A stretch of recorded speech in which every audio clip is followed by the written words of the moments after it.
जय श्री राम। जय ज्योतिष। इस जीवन में हर व्यक्ति दुखी है, तो वो अपने दुखों से निजात पाने के लिए भिन्न भिन्न प्रकार की कोशिश करता है। बहुत से ज्योतिषियों के पास भी चक्कर लगाता है और कई लोगों के पास ज्योतिषी के पास जाने तक का पैसा नहीं होता।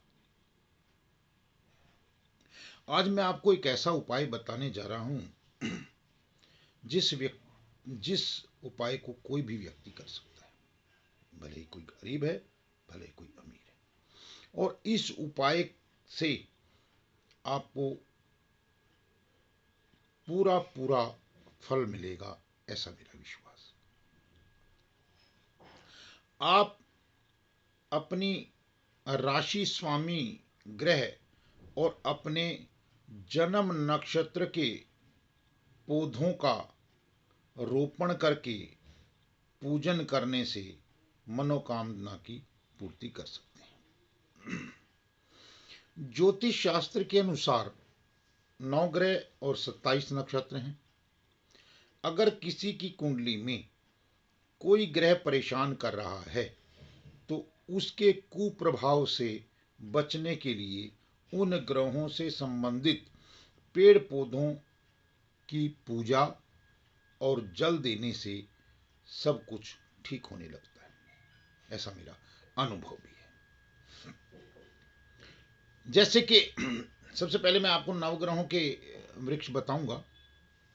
उनमें सूर्य का पौधा कौन कौन सा है?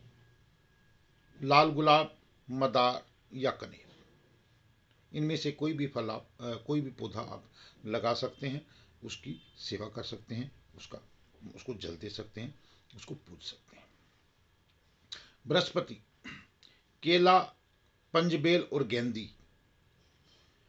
शुक्र के लिए गुलर, कनेर या तुलसी। शनि के लिए शमी या बेजंती। चंद्र के लिए पलाश, कनेर या चमेली। बुध के लिए अपामार्ग, पान या बेला और तुलसी। तुलसी शुक्र में भी आती है और तुलसी बुध में भी आती है। इसके बाद मंगल, गुड़हल, खैर या लाल चंदन। राहु के लिए दूर्वा, नीम या सदाबहार का एक पौधा होता है। और केतु के लिए कुशा, पंजबेल और गेंदी। ये ग्रहों के वृक्ष पौधे। अब मैं आपको जन्म नक्षत्र के या नक्षत्रों के पेड़ पौधे बताऊंगा, जिनमें कृतिका का वहेश, रोहिणी का बांस, मृगशिरा का जामुन, आर्द्रा का खैर, पुनर्वसु का शमी, पुख्य का चंदन, सलेशा का वाकर या पाकर भी बोलते हैं इसको, मग्घा का नागकेसर, पूर्वा फागुनी का कस्टर, उत्तरा फागुनी का महुआ, हस्त का कदम, चित्रा का चंदन, स्वाति का कोहा, विशाखा का रीठा, अनुराधा का मोलश्री, ज्येष्ठा का उमर, मूल का कीकर, पूर्वाषाढ़ का खमेर, उत्तराषाढ़ का पीपर, श्रवण का पलास, धनिष्ठा का नीम, शतभिषा का आम, पूर्वा भाद्रपद का हरड़, उत्तरा भाद्रपद का शीशम, रेवती का बरगद, अश्विनी का बेल, भरणी का आंवला।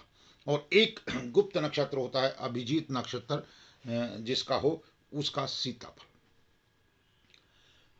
इन पौधों का पंचोपचार पूजन करके जल अर्पित करने से जीवन में आने वाली बाधाओं से रक्षा होती है, साथ साथ व्यक्ति की अनेक मनोकामनाएं भी पूरी होने लगती हैं। इन पौधों को अपने गमले में लगा करके आप उनकी पूजा अर्चना करें, प्रतिदिन जल दें। उसके बाद 1 वर्ष के बाद अपने जन्मदिन पर के बाद लगा लीजिए। जन्मदिन के बाद उस फल को उस पौधे को आप कहीं बाहर जाकर लगा दें और फिर नया पौधा आप लगा लें।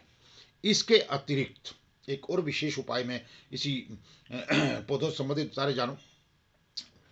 जब बरसात का महीना होता है, जो आपकी जन्म राशि और जन्म नक्षत्र का पौधा होता है, उसके आप बीज ले आए।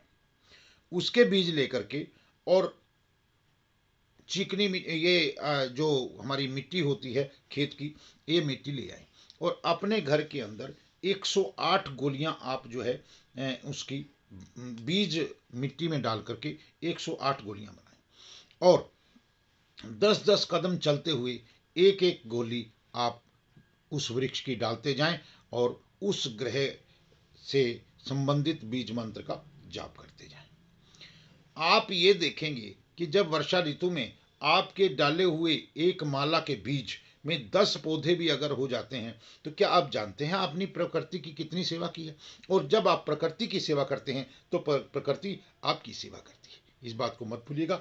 और ये जो मैंने आपको ग्रहों के और नक्षत्रों के पौधे आपको बताए हैं, किसी ज्योतिषी से मिलकर के आप अपने जन्म नक्षत्र को जान सकते हैं, जन्म राशि को जान सकते हैं, उस राशि के स्वामी को जान सकते हैं, उस स्वामी से संबंधित मैंने आपको ये वृक्ष बताए। तो आप इन पौधों को अपने घर में लगा करके या कहीं पार्क में लगा करके या किसी मंदिर में लगा करके उनकी सेवा अर्चना करके लाभ कमा सकते हैं। आप सबको शुभ आशीर्वाद। जय श्री